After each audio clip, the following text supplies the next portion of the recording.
अरे हिंदी में बोल मद्रासी। मद्रासी दिल्ली आता, मद्रासी हिंदी बोला. हिंदीக்காரர் மதுரை ஆத்தா, ஹிந்திக்காரர் தமிழ் போலா. இன்னைக்கு ரசம் சோறு தானா? ஏன் தோற ரசம் சோறுலாம் சாப்பிட மாட்டீங்களோ? வாரம் தோறம் வீட்டுக்கு வந்து போற. எதுக்கு? கேடுவி போடுற ரசம் சோத்தீங்க வா. நமஸ்காரம். ரெக்கமெண்டேஷன்ல வந்து உயிரை வாங்குது தண்டம். வணக்கம். காலை செய்திகள். நாடெங்கும் அனைத்து மாநிலங்களிலும் இந்தியை அதிகாரப்பூர்வமாக ஆட்சி மொழியாக்கும் சட்டம் இயற்றப்பட உள்ளது.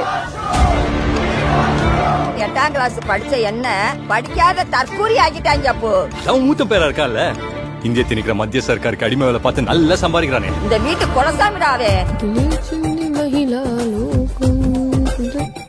எனக்கு ஹிந்தி சொல்லி கொடு. இப்படி அழுக்கு மூட்டையா வந்தா மண்டையில எப்படி ஏறும்?